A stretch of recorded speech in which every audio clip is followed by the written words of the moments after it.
요번에 북한의 평창 동계올림픽 참가에 대한 국민 여론을 조사를 했는데요.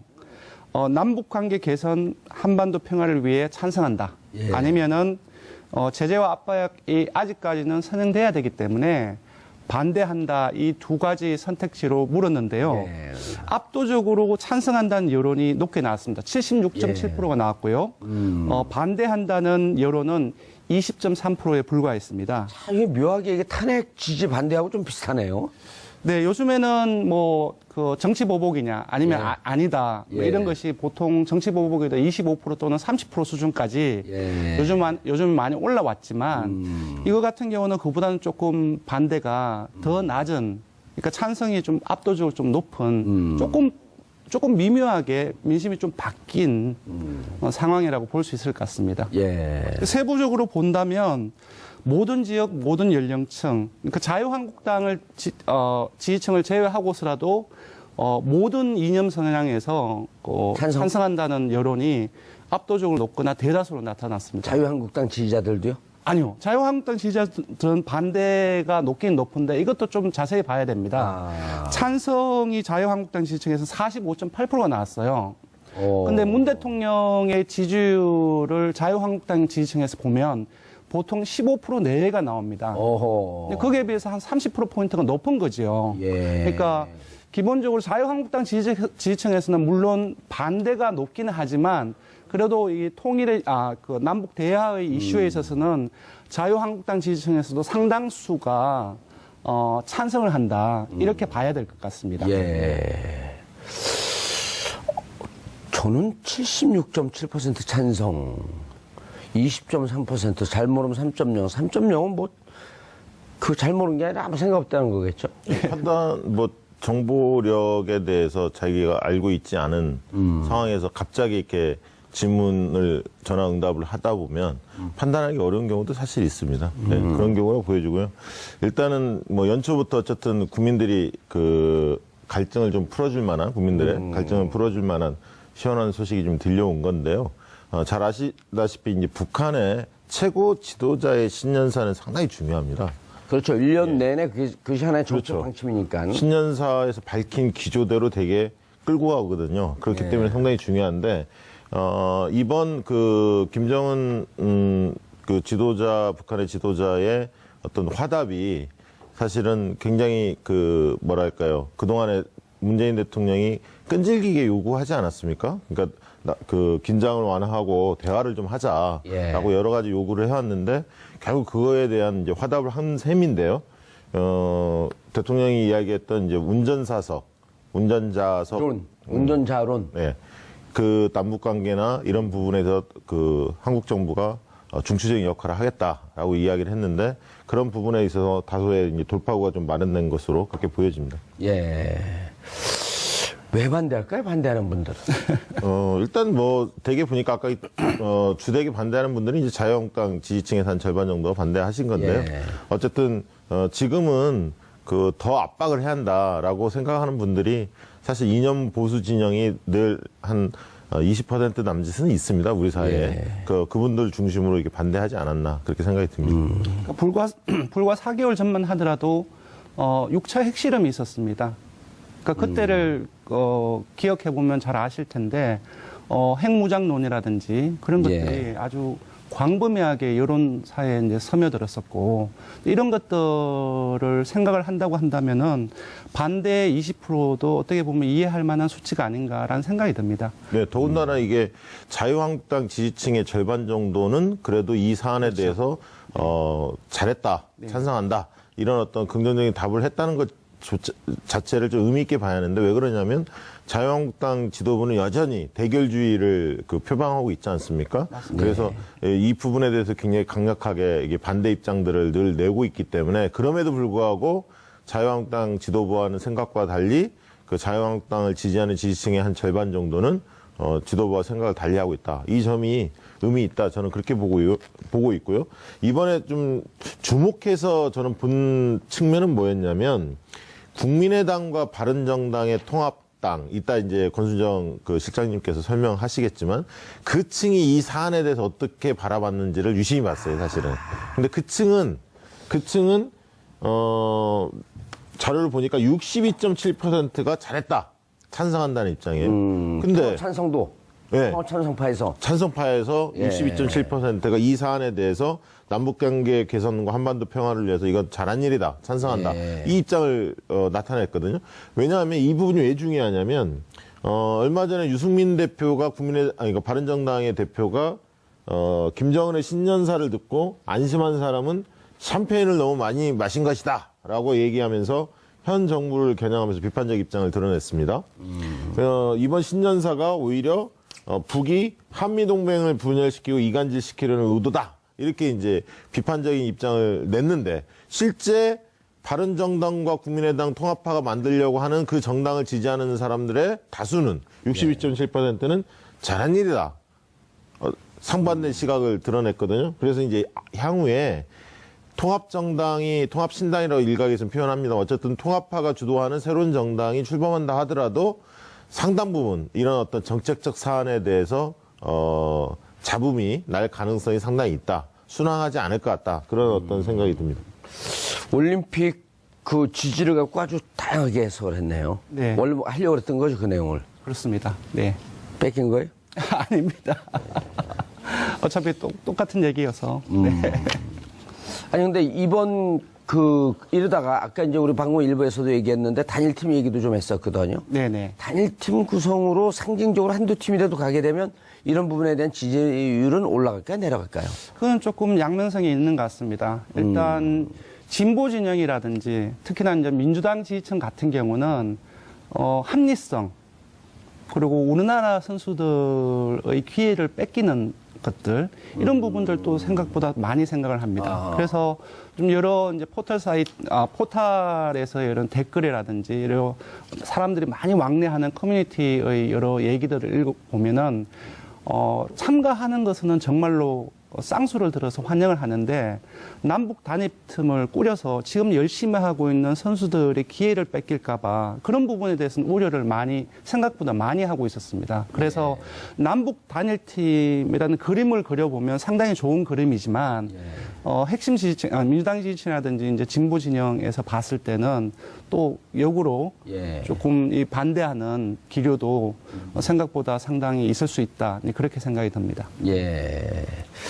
어쨌든 그 외교 안보 측면에서 봤을 때 그동안에 이제 한중 관계가 삐걱거리다가 한중 관계가 이제 좀 풀리기 시작했고요. 개선되고 있고 가장 중요한 이 남북 문제가 교착 상태가 지속이 됐었는데 어쨌든 해빙 무드가 좀 청신호가 좀 들어왔기 때문에 대통령 입장에서는 굉장히 가장 껄끄러웠던 문제, 외교 안보 문제가 좀 가닥이 잡히고 있어서 대통령 지지도가 앞으로는 좀 더 청신호가 들어왔다. 그렇게 보여지고요. 말씀하신 대로 남북 단일팀의 구성까지는 저는 가지 못할 거라고 보고 결국은 개인 자격으로 참가하는 분들 IOC에서 어떤 허용을 해서 일부 참가할 것으로 보여지고 중요한 것은 대표단을 이끌고 누가 내려오느냐 이 문제가 오히려 더 관심거리고 또 우리 국민들 중에 또 관심을 가지고 있는 게 북한의 또 민영 응원단 이런 분들이 또 올 거냐 뭐 이런 문제들도 좀 관심을 보고 응원단 이렇게 얘기하세요. 예. 민영 응원단 이런 거는 위험한 발언이에요. 예. 뭐 언론에서 많이 쓰는 워딩이긴 합니다만 어쨌든 그런 응원단에 대해서도 또 관심을 갖고 있는 게 사실인 것 같습니다. 사실은 그런 예를 들었고 김정은의 친여동생인 김여정 씨라든지 네네. 북한 2인자 실세로 급부상하고 있잖아요. 최용해라든가 예. 그분들보다도 이제 김여정 씨 같은 경우는 이제 2017년 신년사의 작성에도 관여했다 그러면서 인민들에게 사과하는 그 멘트를 70년 만에 거의 처음 들어가요. 그게 김여정 작품이라는 거거든요. 그래서 홍보, 미디어 이런 거 전담을 하고 있고 그러기 때문에 실세고 이번에 이제 회색양복도 김여정의 작품 아니냐 이런 분석들이 나오고 있는데 그런 실세가 직접 내려오게 되면 최용해 이런 분들 왔을 때도 관심이 이런 분들이라는 국가보안법에 걸리는데 이런 사람들이 왔을 때도 관심이 있었는데 김여정이 직접 오게 되면 또 이게 그렇죠. 붐이 일 거고 역시 아까 얘기했던 여성 응원단들 민영 응원단 그분들이 오면 확 또 붐이 일 거고. 그러게 되면, 어쨌든 남과 북의 해빙 분위기가 평창올림픽에는 무척 긍정적인 역할을 미칠 거 아니에요. 그렇다고 봐야죠. 네. 예.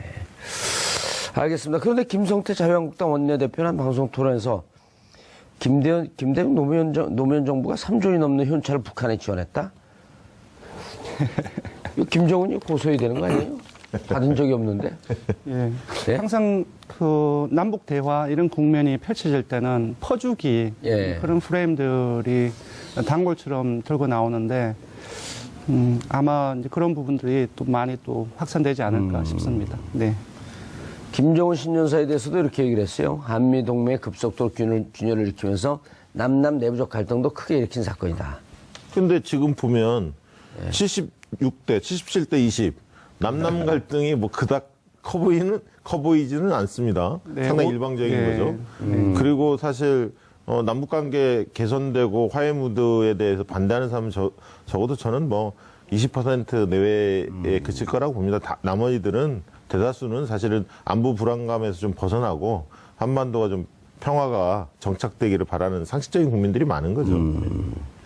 자, 이번에 조사한 게 그 북이 신년사 김정은 신년사 발표하고 난 다음에 그 내용이 알려지면서 그 내용이 반영이 된 건가요? 아니면 네. 대통령 지지율이 김정은 신년사가 반영 신년사 이후에 예. 3일 날 그러니까 북한 1월 1일 날이죠? 예, 1월 1일 날 신년사 이후 조사는 3일 날 어제 했거든요. 그럼 반영이 된 것으로 봐야 예, 되네. 반영이 되었다고 봐야 돼요. 워낙 아주 메가톤급 신년사이고 그 이에 문재인 대통령의 입장 표명이라든지 통일부의 제안이라든지 워낙 중요하게 보도가 다뤄졌었기 때문에 당연히 반영이 됐다고 봐야 될 것 같습니다. 이게 사실은 이번 주에 이 신년사가 만약에 없었다면 이 국면이 없었다면 저는 현안 중에 하나가 대통령이 지난 특별 사면에 대해서 국민들이 어떻게 판단할까 이게 상당히 궁금했거든요. 예. 여기 뭐 해당되는 분이 한 분 계시지만 예. 어쨌든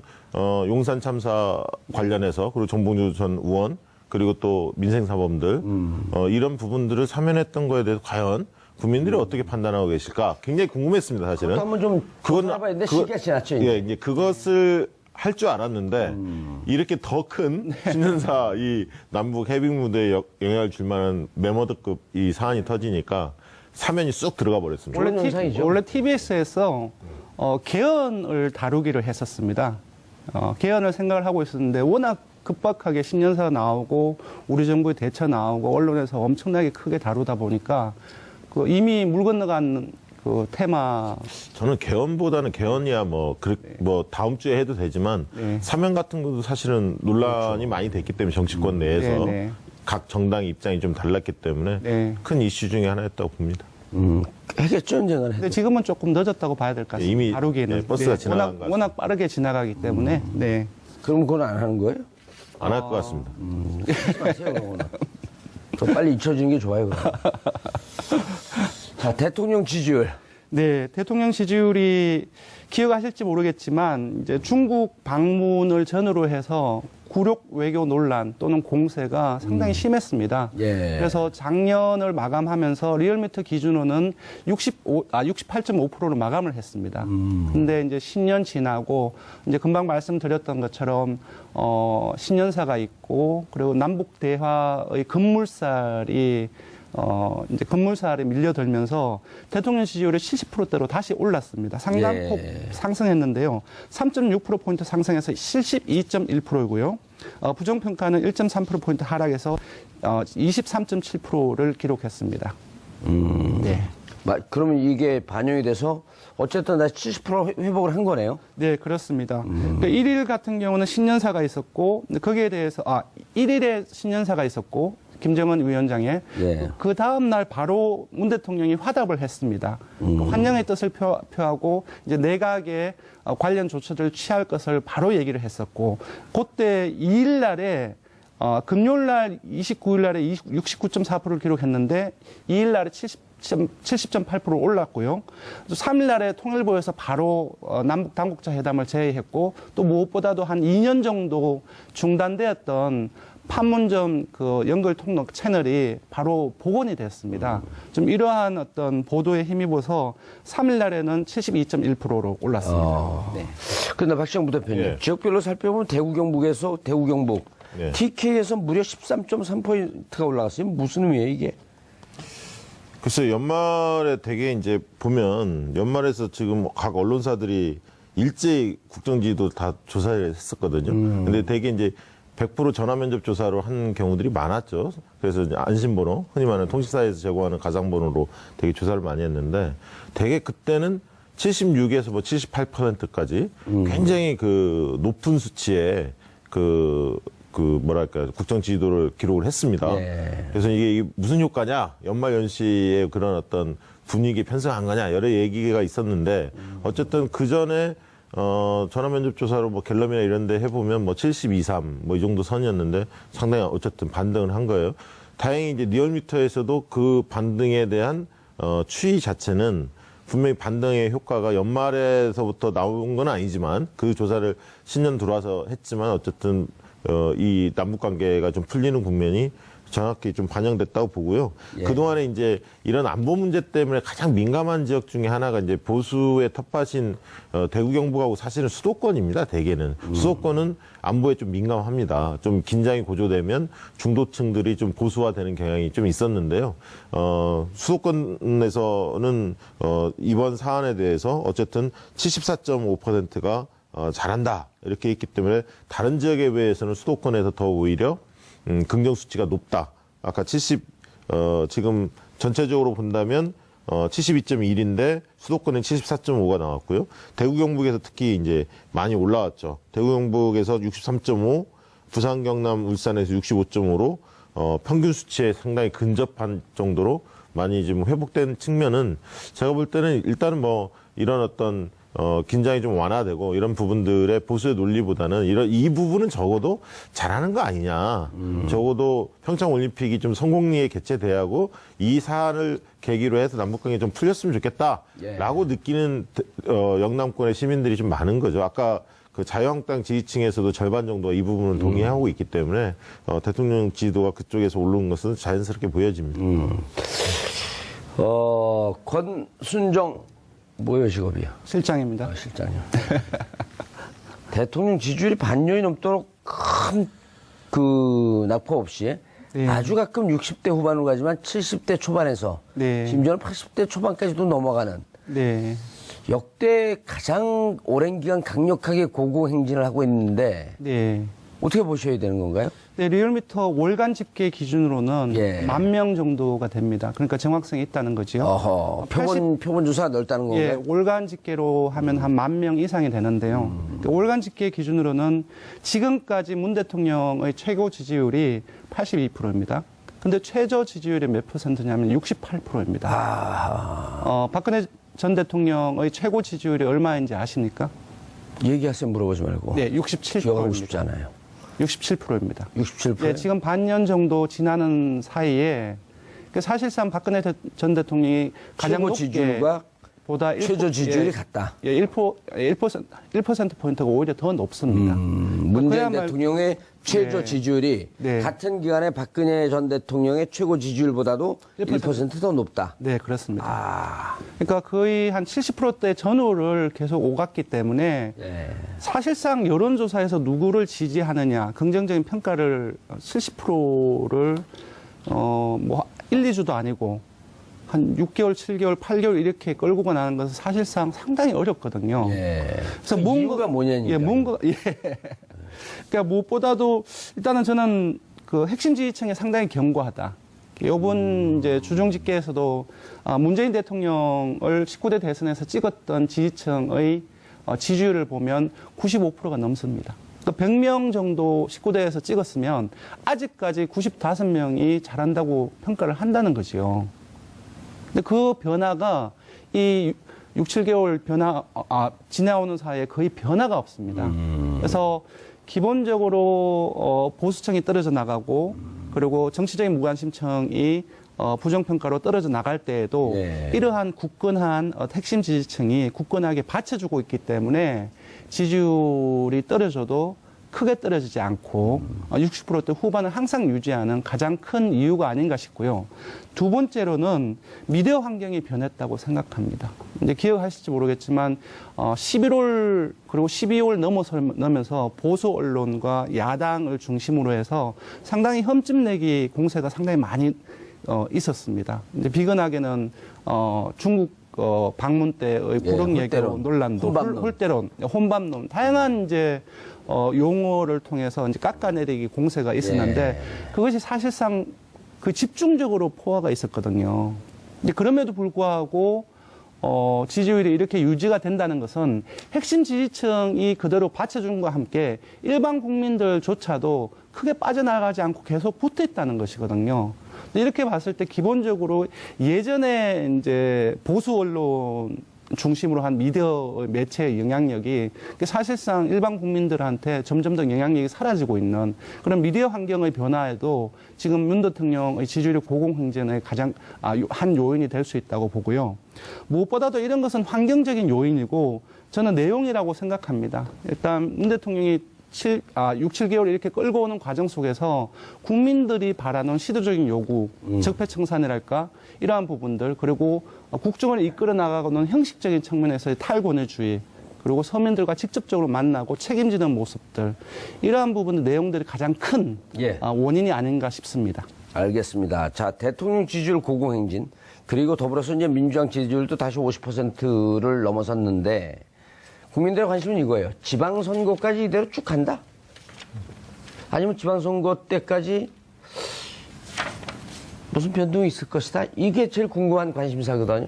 저는 그 60% 이상은 꾸준히 유지할 거라고 보는데요. 그 근거는 뭐냐면. 그럼 일단 5, 6, 9, 당으로 보게 되면 5, 6, 30%는 안정적으로 유지하고 갈 것이다. 네. 나머지 20%는 좀 낙폭이 좀 있을 수도 있겠다. 그러니까 지금 한 70%대인데 떨어져도 60% 초반 정도 밑으로는 떨어지지 않을 거다. 그렇게 보는 이유는 적폐청산의 드라이브가 계속 지속되고 있고 MB의 비리들이 계속 나오고 있는 상황이고요. MB의 비리가 나오고 있어요? 의원님이 더 잘 아시잖아요. 네.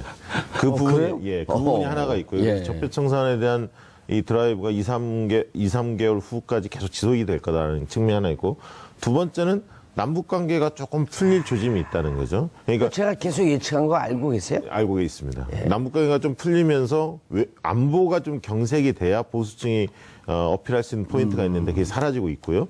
또 평창올림픽이 이게 상당히 성공적으로 개최된다면 2월 달에 개최되기 때문에 이게 또 3월, 4월까지 이어집니다. 그런 분위기 자체가. 그리고 또 성공적으로 개최되는데 MB가 포토라인까지 있으면 이게 뭐 금상첨화죠 그냥.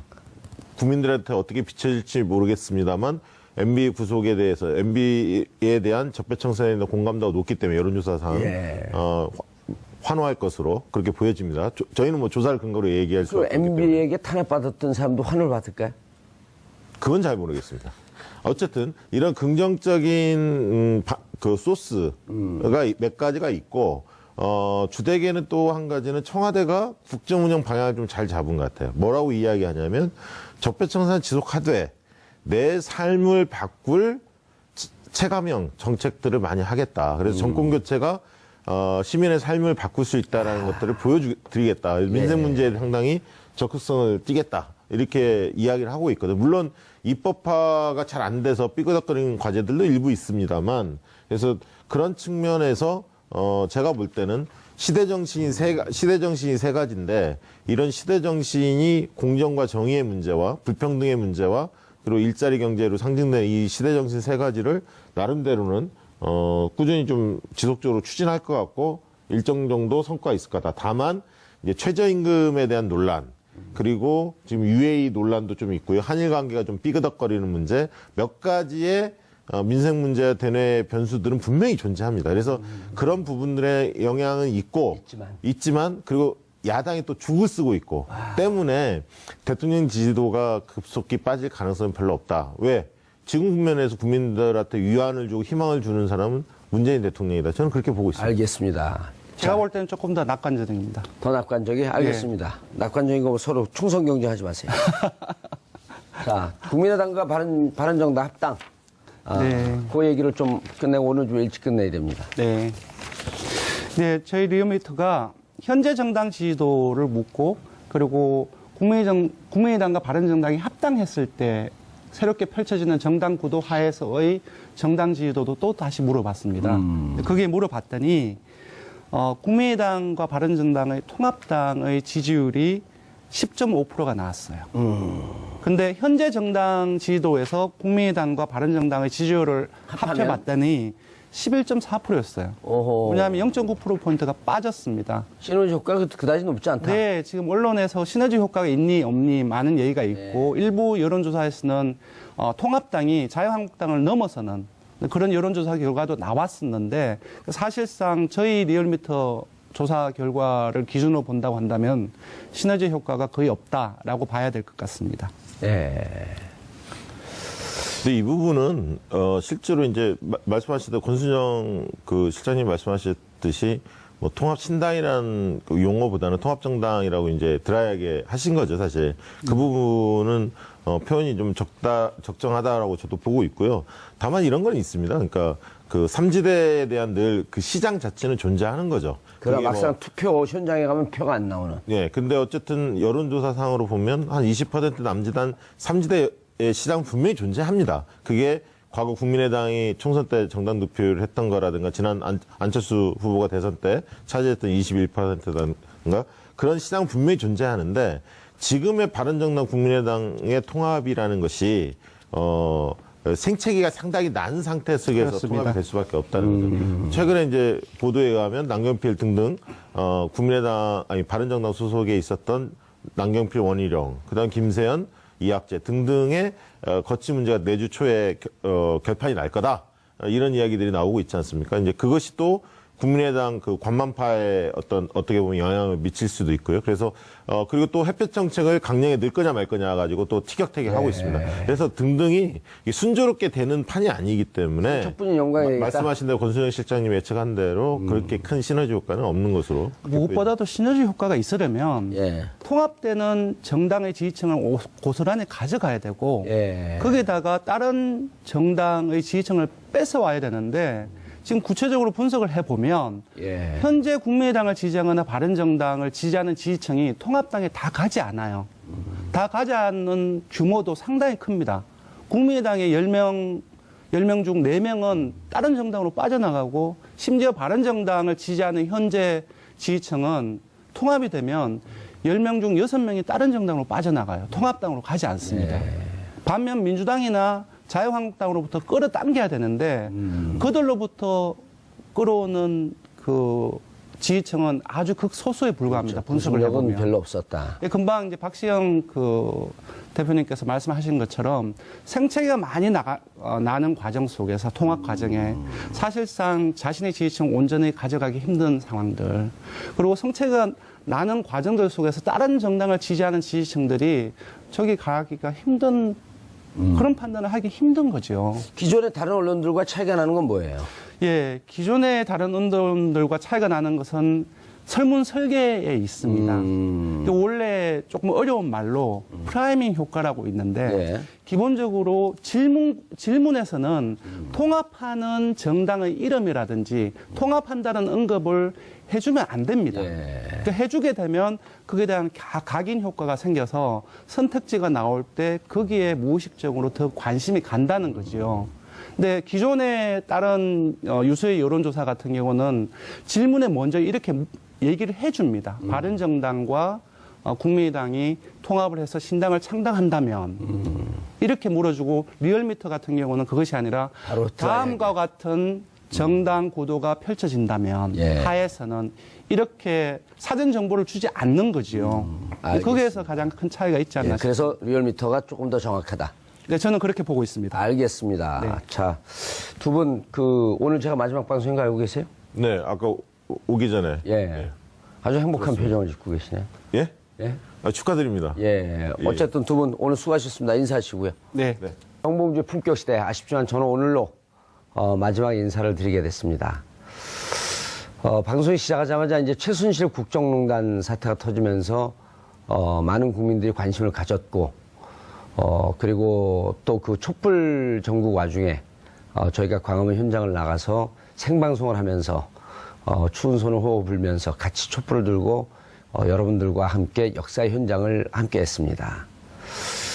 사실 제가 피선거권을 박탈당한 상태에서 많은 국민들과 소통하기 위해서 또 시청자들과 만나면서 좀 더 넓은 의미의 여론 그리고 국민의 목소리를 듣고 또 전달하기 위해서 노력을 했습니다만 제가 말할 수 있는 기회를 주는 방송은 없었습니다. 다행히 TBS TV 정찬영 사장님을 포함해서 많은 관계자분들이 저에게 기회를 주었고 저는 인지도가 높지 않은 방송이지만은 최선을 다해서 우리의 목소리를 내려고 노력을 했습니다. 저와 함께했던 작가분들 그리고 PD 분들 많이 수고했습니다. 저는 직을 떠나서 자리를 떠나서 제가 어려움을 겪었을 때 저와 함께하면서 정치를 필요로 했던 분들 그분들 곁으로 언제든지 필요로 하다면 돌아가겠습니다. 지켜봐 주시고요. 새로운 시작, 새로운 출발할 수 있는 저에게 박수를 보내고요. 이후의 프로그램에 대해서도 장 기자님의 품격 시대에 대해서도 여전히 관심을 가져주시기 바라겠습니다. 그리고 서울시의원 여러분 예산 좀 많이 줘서 TBS 방송 좀 키워주시기 바라겠습니다. 감사합니다.